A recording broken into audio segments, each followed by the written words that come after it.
देखिए, सरकार झूठ बोलती है। हम लोग पहले कह रहे हैं कि गायनी और जो प्रसूति है वो एक दूसरे के पूरक है, इनको अलग अलग नहीं करना चाहिए। और हम लोग मांग कर रहे हैं कि सरकार जो है जल्द से जल्द इस भवन का निर्माण करे। और इसी भवन में अगर आपकी जिद इतनी है कि इस जिद पर जो महिलाओं को आपने परेशान किया है, इस जिद की वजह से आपका जो भवन का निर्माण है वो सरकार को यहीं पर करना है। और उसी भवन में आपको रोबोटिक सर्जरी देनी है, उसी भवन में महिलाओं को IVF सेंटर देना है, उसी में आपको स्मार्ट लैब देनी है और उसी में आपको स्मार्ट जो स्पेशल रूम है वो देने हैं। तो इसीलिए अखिल भारतीय जनवादी महिला समिति पिछले इतने दिनों से हम लोगों ने जो हमारे स्वास्थ्य मंत्री है उनसे भी बात की कि आप लोग भी मिनिस्टर रहते हुए आप लोगों को ये करना चाहिए, इस पर अंकुश लगाना चाहिए। लेकिन आप लोग देख रहे कि जिस तरह से सरकार ने जिद पकड़ी है कि हम लोगों ने ये शिफ्ट करना है और सरकार ने इसको एक हफ्ते में जो है आनन फानन में इसको जो है यहाँ से IGMC स्थानांतरित किया है।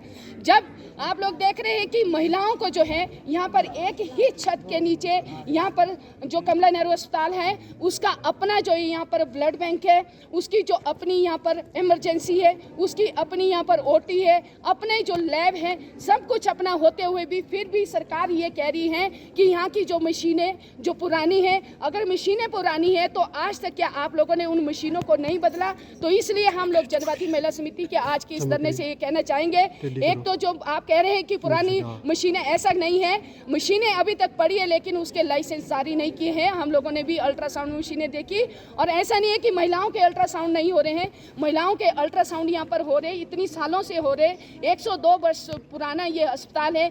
क्यों, अगर आप लोग महिलाओं के अगर कुछ दे नहीं सकते हैं, जो बना हुआ है उसको बिगाड़ो भी तो नहीं। तो इसलिए हम लोग आज के इस धरना प्रदर्शन के माध्यम से सरकार को यही कहना चाहेंगे, अगर ये सरकार अपने आदेश को वापस नहीं लेती है तो हम लगातार इस धरने को जो है जारी रखेंगे। अब आप लोग देख रहे हैं कि हम लोग आज जो है 24 घंटे का यहाँ पर जो धरना प्रदर्शन कर रहे हैं, 24 घंटे तक हम लोग यहाँ पर धरने पर बैठेंगे। हम लोग पूरी रात यहाँ पर जनवादी महिला समिति की जितनी लीडरशिप है वो यहाँ पर बैठ रही है और कल 11 बजे हम लोग यहाँ से उठेंगे। फिर भी अगर सरकार नहीं मानती है तो आने वाली 30 तारीख को जो है हम IGMC के बाद, जैसे आप लोगों को विदित है कि हम लोग जो IGMC के बाद बहुत बड़ा प्रदर्शन करने जा रहे हैं 30 को। अगर उससे भी सरकार नहीं मानती है तो हम लोग सचिवालय की ओर जो है मूव करेंगे। तो इसलिए जो ये सरकार की जो नीतियां आप लोग देख रहे हैं कि महिलाओं के ऊपर, अभी पिछले हफ्ते जिस दिन हमारा यहाँ प्रदर्शन था उसके 2 दिन पहले ही आप लोगों ने देखा कि भारी भरकम जो यूजर चार्जेस भी इन्होंने महिलाओं के ऊपर थोपे हैं।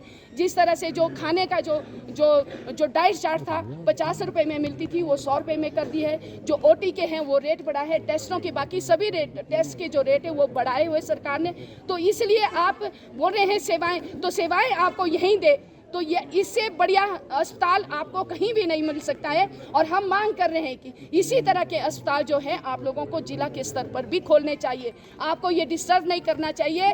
जो हम लोग सरकार के भी ये बोल रहे हैं कि अगर आप लोगों को समझ नहीं आ रहा है तो किसी अच्छे जानकार से, जो प्रसूति का और जो गायनी के जो अच्छे जानकार है उनसे सरकार को सलाह लेनी चाहिए कि ये जो विभाग है ये एक दूसरे के पूरक, एक दूसरे से जुड़े हुए, इसके जो छात्र होते हैं वो भी कॉमन होते हैं, इसके जो प्रोफेसर होते हैं वो कॉमन होते हैं, डॉक्टर्स भी कॉमन होते हैं, इनकी जो डिग्रियां होती है वो भी डॉक्टर्स की जो सेम होती है। तो इसलिए हम ये कहना चाहेंगे कि ये जो OPD है ये गायनी की जो OPD है वो यहीं पर चले और जो मरीज है उनको परेशान बिल्कुल भी ना करें। तो यही हमारा आज के इस धरना प्रदर्शन से कहना है। अगर मैम कह रहे कि हम लोग जो है सबका घेराव करेंगे और ये जो आंदोलन है इसको और ज़्यादा तेज करेंगे। देखिए, जो आप MLA की बात कर रहे हैं तो MLA को तो खुद सोचना चाहिए, उनको ये डिस्टर्ब नहीं करना चाहिए क्योंकि उनके घरों में भी माताएं हैं, बहनें हैं, भाभियां हैं, बीवियां हैं, तो सबके घरों में महिलाएं हैं। और ये सिर्फ इस दर्द को सिर्फ महिला नहीं समझ सकती है, ये दर्द जो है पुरुषों को भी होनी चाहिए कि जब महिला लेबर पेन में होती है, जब उसको गायनी में प्रॉब्लम होती है तो वो कितनी दर्द से कराती है। तो ये सबसे अच्छा जो अस्पताल है जो अंग्रेजों के समय से बीचों बीच में बना है, बीचों बीच में कुछ सोच समझ के बनाया होगा ना, बीचों बीच में जो अस्पताल है, तो इसलिए इसकी जो सेवाएं हैं यहाँ से ये शिफ्ट जो IGMC नहीं होना चाहिए। मंशा क्या लगती है आपकी सर? बोला कि यहाँ पर जो सरकार की मंशा है ये हम लोगों को भी अपने सूत्रों से पता चला है कि जिस तरह से यहाँ पर सरकार कह रही है कि यहाँ पर जो MLA के लिए आवास बन रहे हैं, तो ये तो नहीं होगा कि महिलाओं के स्वास्थ्य के साथ आप खिलवाड़ करके यहाँ पर आप VIPs को सुविधा देंगे, ये बहुत गलत बात है। महिला विरोधी सरकार कोई भी नहीं होगी।